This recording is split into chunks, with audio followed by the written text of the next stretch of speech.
Harrison Frerichs was an artist who was once well known in Juniata County. Those who knew him or who have heard about him mostly know that he was an art director for the New York City school system who spent his summers here and painted many local historic scenes of interest. His paintings, which hang in homes from Maine to California, are highly coveted and very rarely go up for sale. But when they do, the buyer must be prepared to pay a pretty penny. The Juniata County Historical Society is grateful to have 19 original pieces of his work, plus 2 pieces of art made of him. As we marveled over his work one day, we began to wonder, not only about what other pieces of his might be out there, but also more about his life story. The intriguing rumors of his fascinating life, like Liberace coming here to play piano at his fabulous parties, were just too enticing for our curious minds. So we dove right into researching and gathering digital photos of as many of his pieces as we could find. Harrison Morton Frerichs was born on August 26, 1888, in New York to parents John Frederick and Eliza Jane Dickinson Frerichs. John Frederick was born in Germany, but had arrived in New York by at least the early 1870s, since it was on March 4, 1874, that he married 16-year-old Eliza Jane Dickinson in Manhattan. Although Eliza was born in New York, her parents were Irish immigrants. John Frederick worked in the vinegar and pickling industry. He also briefly worked with Eliza's father as a painter. Their early life was spent on West 40th Street. Eliza bore 12 children in all, but only 9 survived to adulthood. Of those 9, Harrison was the 6th. He had 3 older brothers, 2 older sisters, and 3 younger sisters. His siblings were all just as interesting as he was, but we'll get back to that later. By the time he was about 12 years old, his father was gone. Eliza was 41 and raising the children on her own by running a boarding house at 327 West 126th Street. The 1900 census reveals 8 boarders living with them. The next year, his older sister Viola passed away at the age of 21. At such a young age, he had lost his father, sister, and 3 other siblings who didn't survive childhood. By 1905, the family was living at 418 St. Nicholas Avenue. Harrison had just started college.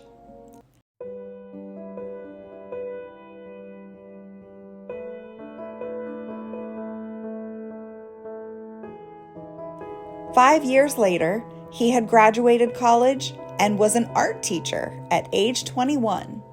3 years later, we know that he had been granted a teaching license for freehand drawing in a Manhattan high school. By 1915, Harrison and his younger sister Alma were both supporting their mother on their schoolteacher salaries at their new place on West 150th Street.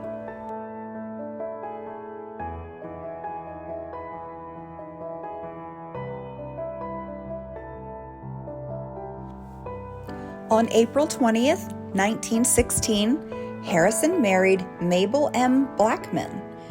Those of you who remember Harrison might find this fact surprising. Harrison was 27, but Mabel was 17 years older than him. And in nearly all official records, she always presented herself as much younger than her actual age. Mabel was a divorcee who came to New York from Kansas City, Missouri. She was born Mabel Myers in West Virginia, but raised in Kansas. She married insurance agent Justin Blackman in 1893, when Harrison was just a little 5-year-old New Yorker. What little is known about her is that she and Justin moved to Missouri, where she became an award-winning artist, lecturer, and director of an art studio. Exactly why and when she arrived in New York is as much of a mystery as how she and Harrison met. However, since she was also an artist, it's safe to say that's probably how their paths crossed. Whether they were in love or, more likely, if it was a lavender marriage, also is something we may never know. At first, the two lived together at 520 West 183rd Street in an apartment next to his mother and sister. From Harrison's 1917 World War I draft card, we learn that he was teaching art at Stuyvesant High School, which was an all-boys school at that time. This was a very prestigious high school with famous and notable alumni. In fact, it is one of only 6 secondary schools worldwide that has educated 4 or more Nobel laureates.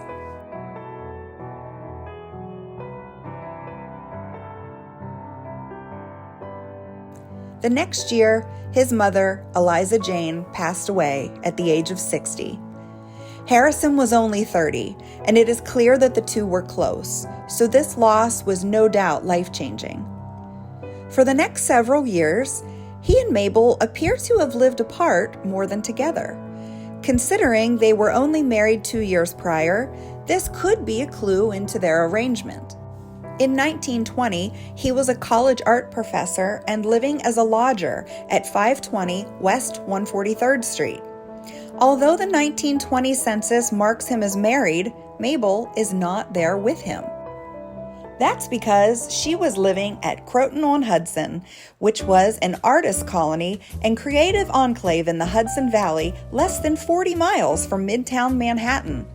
They had a place together on Quaker Bridge Road, which was a quaint and lovely rural road along the Croton River.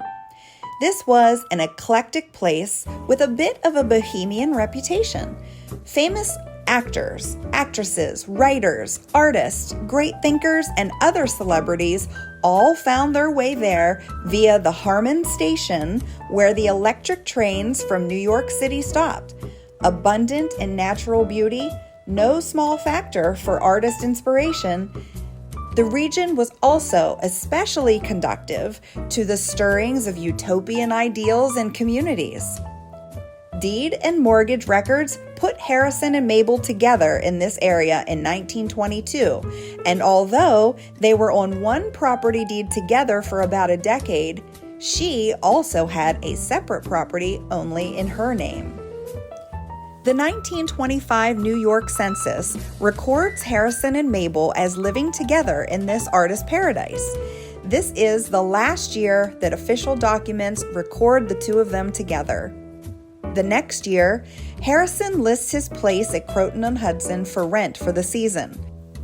This indicates that he went back and forth between this place and his place in New York City. Now, before we say goodbye to Mabel, just a few notes. She continued to present herself as much younger than her actual age for the rest of her life, and she continued using the surname Frerichs, even after she married another younger man, named Schuyler Hamilton in 1944. The two of them were snowbirds between Croton on Hudson and St. Augustine, Florida. She died 4 years after they were married, and her estate documents are under the name Mabel Frerichs Hamilton.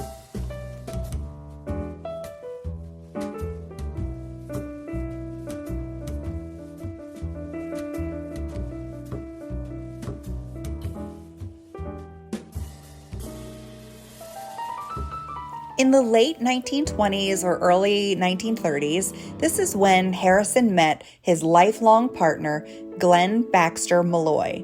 Glenn, about 9 years his junior, was born and raised in Huntington County. Glenn's parents, Clarence and Nellie, were both Juniata County natives, but his father found work on the Pennsylvania Railroad, which was the reason for their uprooting and eventually settling at 1524 Mifflin Street in Huntington. Glenn first found work as a clerk at the railroad where his father worked, but soon found out that life just wasn't for him. He briefly became a florist before relocating to the Big Apple by 1927. One of his first jobs there was a steamboat steward. So he was traveling all over the place, but mostly between New York City, Haiti, and Bermuda in the 1930s. Meanwhile, Harrison was still teaching art, and he was living as a lodger at the Woodstock Tower, 320 East 42nd Street. So they were together, but not living together yet. But by 1932, Harrison sold his property in the artist colony to Mabel, and he stayed full-time in the city. This same year, he was teaching at Walton High School in the Bronx, which was just built that year as an all-girls school. This school and 6 others were built from the same set of blueprints, which was during the Great Depression. Harrison was instrumental in getting this new build beautified, both inside and out. Therefore, the students dedicated the school's very first yearbook to him in honor of his efforts. The note in the yearbook says that he quietly and unassumingly, capably and understandingly fostered beauty and loveliness with a scientific knowledge and an understanding of art and architecture, with an ardor for and a love and a sense of beauty. You have brought to Walton High School the fruits of your observation. Through your painstaking efforts, our new building has been endowed with graceful properties and aesthetic qualities, which we all love. With you, Mr. Frerichs, it is not only the tangible evidences, but the aesthetic something beyond that counts. Therefore, we, the class of June 1933, gratefully dedicate this yearbook to you as a token of our sincerest and most earnest thanks. It was also around this time in the mid-1930s that Harrison and Glenn moved in together to 340 West 57th Street, the Parc Vendôme, which was still kind of a newer build at that time. Completed around 1930 with a lovely courtyard in the middle of the multi-building complex. Many celebrities have lived here, and it was once said that everyone who is anyone has at one time or another lived at the Parc Vendôme. Only the most fabulous people have graced its dwellings. Actress Lily Tomlin used to call it the Parc Vendôme.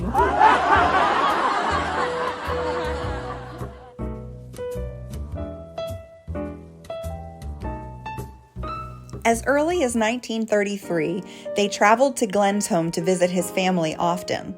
During one of those visits, a topic that was sure to come up in conversation was the death of Glenn's step-great-grandmother in 1935, and what this would mean for the Juniata County homestead of his late great-grandfather, Civil War veteran William Mitchell. Oral tradition dates this stone building as a 1794 build made for the purposes of distilling whiskey, hence the name the Still House. However, deed research can only actually trace the owners back to about 1850 when John S. Sellers purchased it from his father-in-law Benjamin Kepner. Due to some bad business moves, however, Sellers was forced to give it up to creditors. The creditors then sold it to Lewis Birchfield in 1861. In turn, Lewis allowed William Mitchell to move in as a tenant and convert it into a home. In the 1880s, William officially purchased it from Lewis. As per William's 1902 will, the house was to go to his surviving third wife and youngest daughter, but after their deaths, it was to go to Glenn's grandmother and her brother. However, by this time, both of them were also deceased. This left Glenn's mother, Nellie, as one of the 9 apparent heirs. Therefore, to settle the estate, the house had to be sold at public auction. In 1937, Glenn Malloy was the winning bid at $720 for the 5 acres and stone house. Keeping the ancestral home in the family, the deed was placed in the names of Harrison Frerichs and Glenn B. Malloy by the estate trustee attorney Andrew Banks. They set out to restore it so it could become their summer home. Those restorations were completed 2 years later.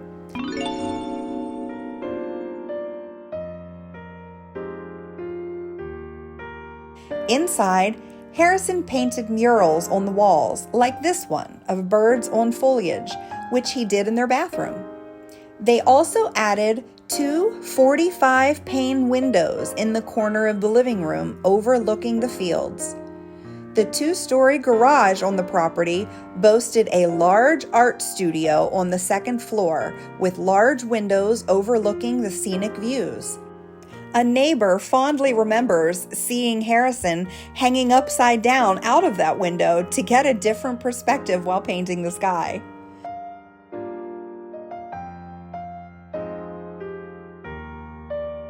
This is a watercolor that Harrison made to commemorate what the still house looked like before their renovations.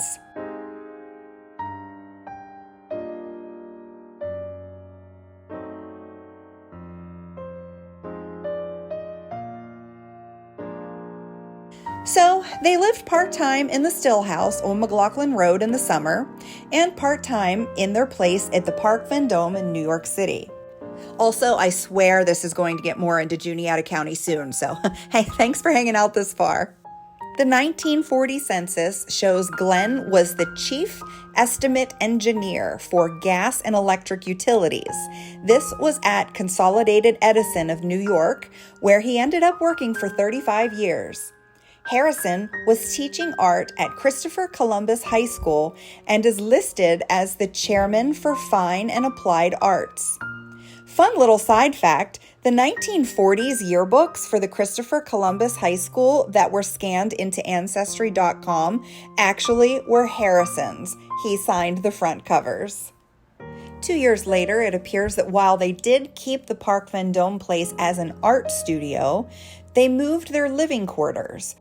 First, to 357 West 55th Street, as written on both of their World War II draft cards, and then, finally, to 364 West 57th Street.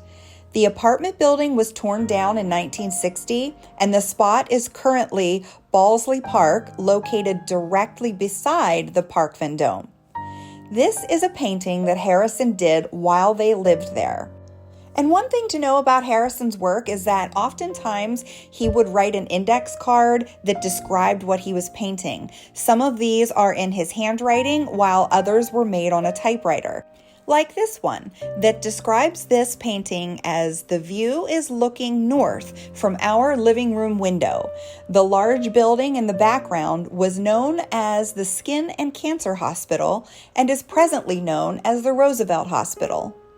Of course, now, in 2024, this is Mount Sinai.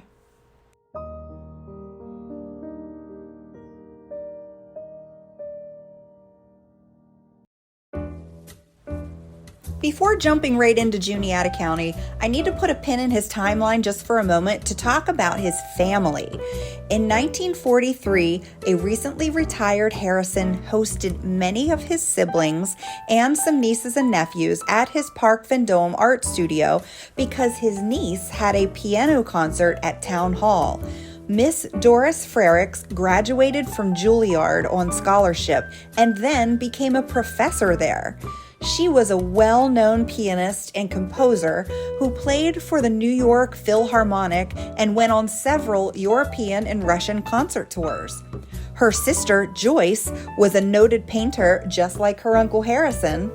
Joyce and her husband were fascinating also in their own right. They even took dance lessons from Fred Astaire for 15 years. Harrison's sister Alma had an art studio in Massachusetts.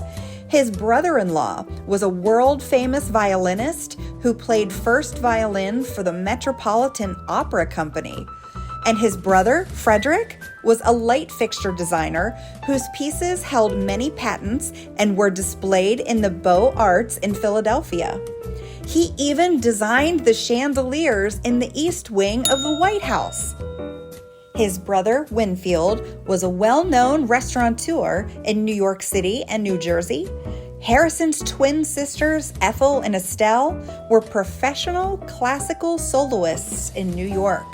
This family had so much creative talent in their DNA.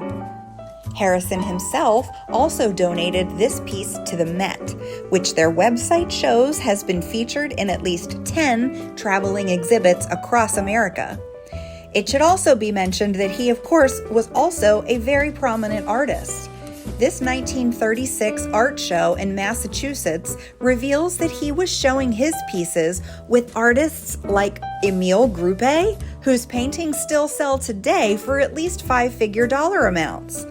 Another famous artist that he is rumored to have connections to is Paul Swan, who was also known as the most beautiful man in the world. These sketches made by Swan were in Harrison's personal collection. Oh, and did we mention yet that Harrison was friends with Liberace? More on that coming up later. Although Harrison and Glenn mostly split their time between their two homes, Harrison was very active in the Juniata County community. He is recorded as being a restaurant guest at the American House in East Waterford, along with some other friends and family members from New York and New Jersey. He volunteered at the Juniata County Historical Society. He gave painting lessons. He was heavily involved in the arts at the Juniata County Fair, and local lore remembers that he and Glenn threw great parties at the Still House.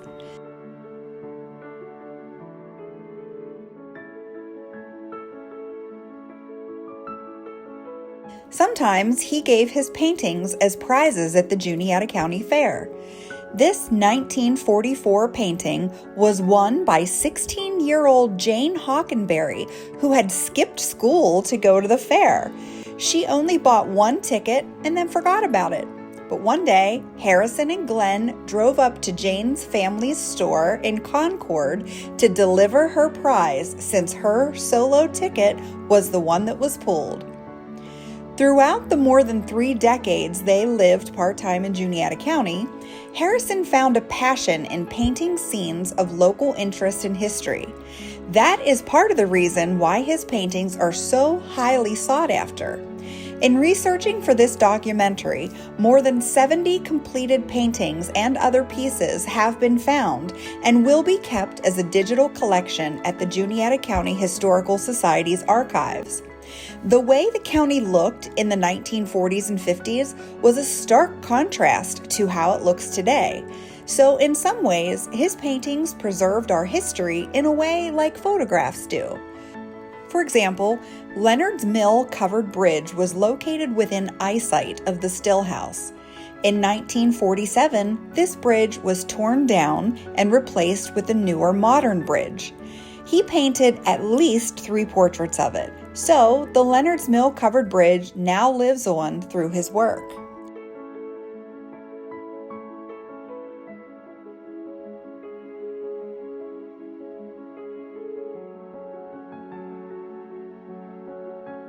This 1953 advertisement explains that Harrison was teaching art classes in Juniata County on Wednesday mornings at the Locust Grove Schoolhouse at the corner of Route 35 and Locust Grove Road.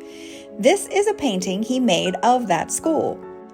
On nice days, his art students would learn outdoor sketching in oil, watercolor, and pastels. However, in case of inclement weather, the class would work inside studying life and anatomy from the living model. Yes, this does mean that they would be using nude models. Here are some examples. The first not only shows the model, but also the students in his art class as well. In later years, there was still scandal regarding who was doing the modeling. In July of 1954, there was a bicentennial of the opening of the Juniata Valley to settlement held in Port Royal, for which his paintings were on display. Throughout the 50s, he was asked to speak at various art associations in central Pennsylvania, including one held at Juniata Joint High School. Harrison also was asked to display his work in a 2-week exhibition at the Mountain Playhouse Jenner Art Gallery in Somerset County. These are some of the paintings he is believed to have displayed at this art show.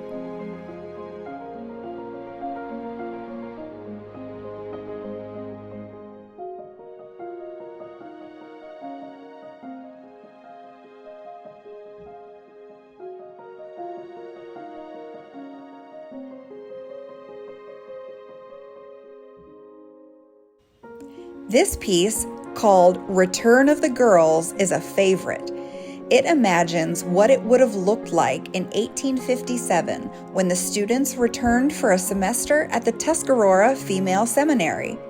It is on display at the Tuscarora Academy Museum.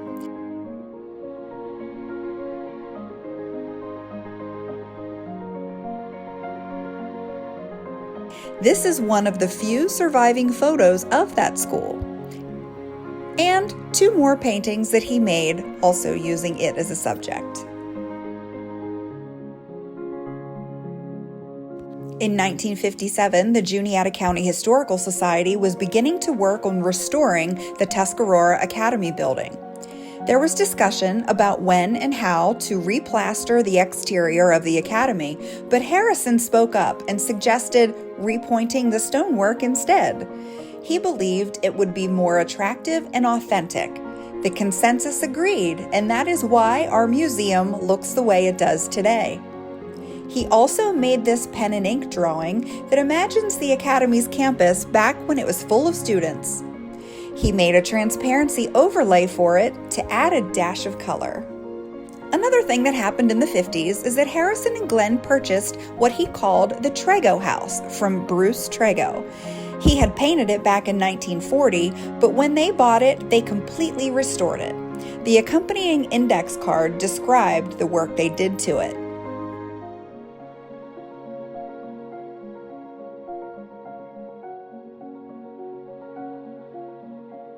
This purchase isn't surprising since Glenn also had purchased several other rental properties in Huntington County. For this one, though, the house was only half a mile from the still house, so it probably provided extra room for when they had guests. There are still prevalent stories about all those great parties thrown there. They were even known for flying this martini flag on party days. It's said that these parties were the place to be.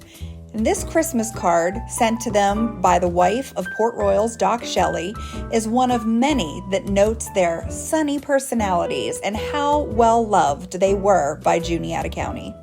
Neighbors particularly remember a time when a very fancy car was seen driving on their road and parking at the still house.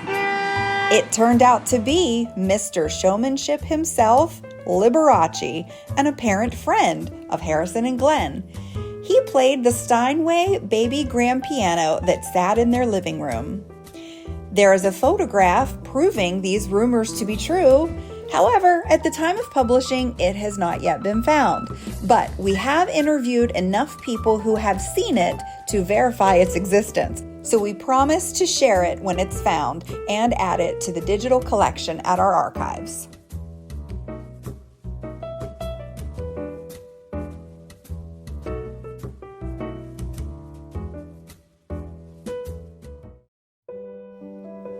Some locals remember personally visiting his studio to purchase paintings that reminded them of home, like this one of the Layman's Covered Bridge in Port Royal that brought back fond memories to a woman who played in that bridge as a little girl.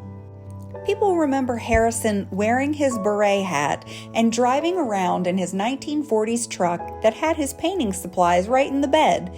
This way, it was easy for him to stop whenever inspiration struck, get out, set up shop, and paint.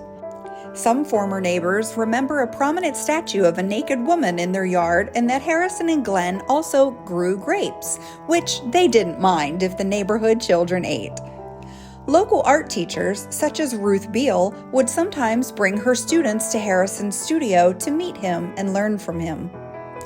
Some county businesses commissioned him for paintings to decorate their offices. This scenic painting hung at the Juniata Valley Bank in Port Royal, but was given to an employee when the bank remodeled. In 1952, the First National Bank of Mifflintown, now Pennian, commissioned him to make 2 pieces depicting Mifflintown and Mifflin in 1854. This is looking across the Juniata into Mifflin.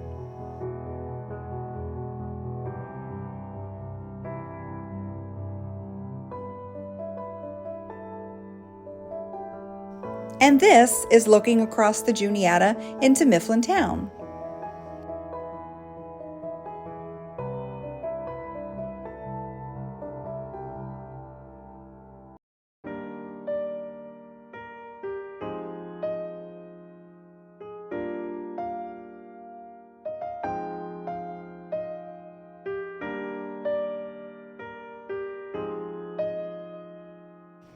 This note on Harrison's letterhead describes 6 pieces painted between 1938 and 1945, purchased by Mr. Zeiters to be placed at the People's Bank in Mifflin.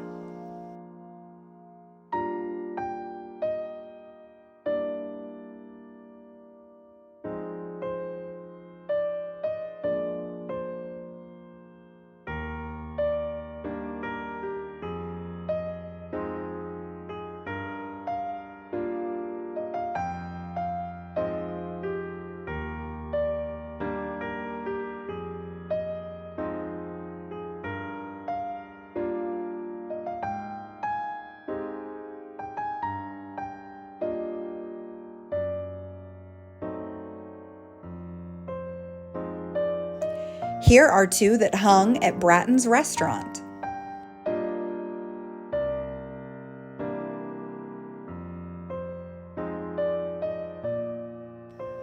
Sometimes he sketched out what he was going to paint and added meticulous notes. For example, here is his planning of the Hertzler store painting.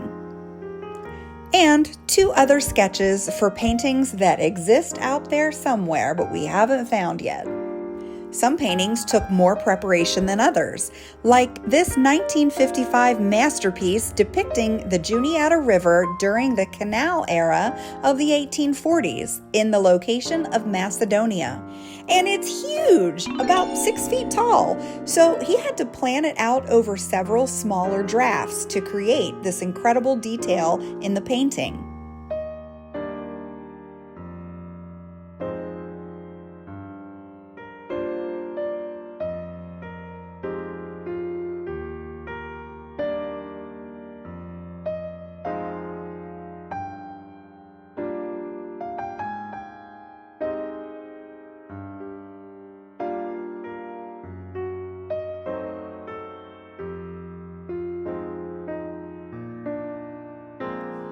As usual, his description cards are so important to the preservation of this history.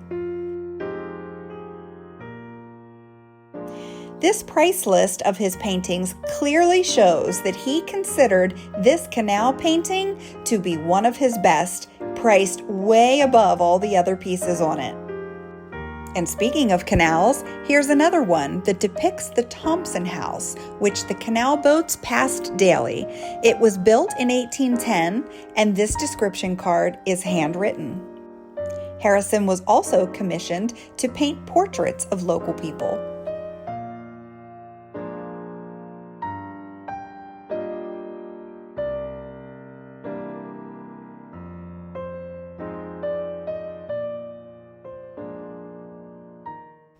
Some of his paintings were easily identifiable even without the index card.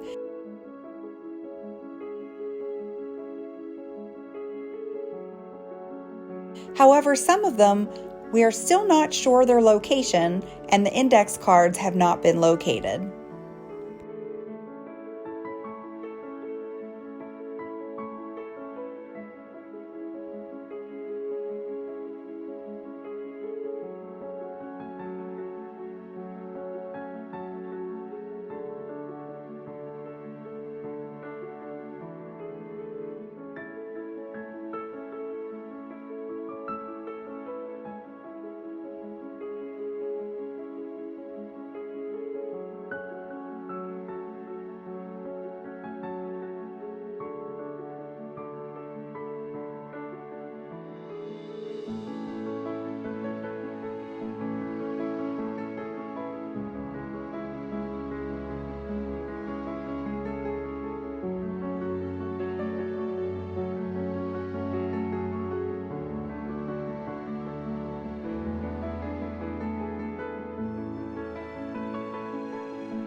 Just before their New York City apartment building was demolished, they started spending their winters in St. Petersburg, Florida, as evidenced by this article about Harrison's art being used for a party themed like the funnies in the newspapers.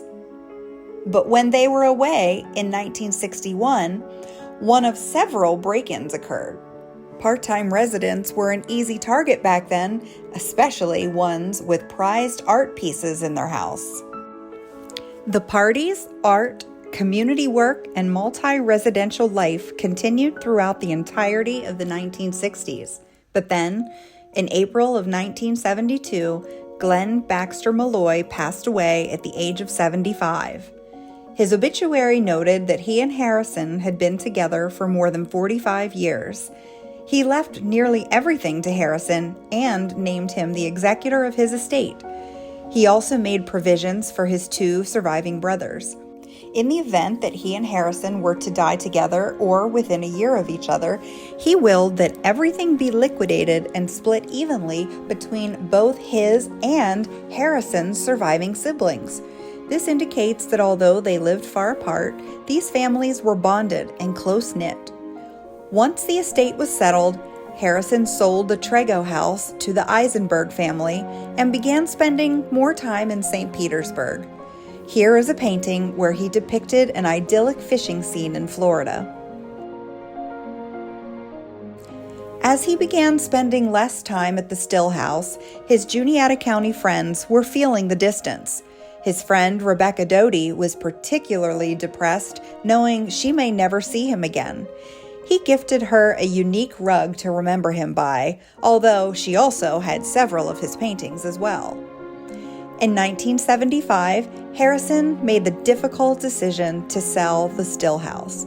The Carter family purchased it and the 5 acres it sat on for $35,000. The sale was completed in July. However, he never made it back to Pennsylvania to gather his belongings due to failing health. The Carters got his paintings, furnishings, photographs, letters, all of it, like a time capsule. Then, on December 1st, he had a stroke. His sister Estelle moved in to take care of him. And even in the state that he was in, he was determined that the history of the house be passed on to the new owners. Estelle wrote this cover letter on his stationery, and he managed to still sign his name.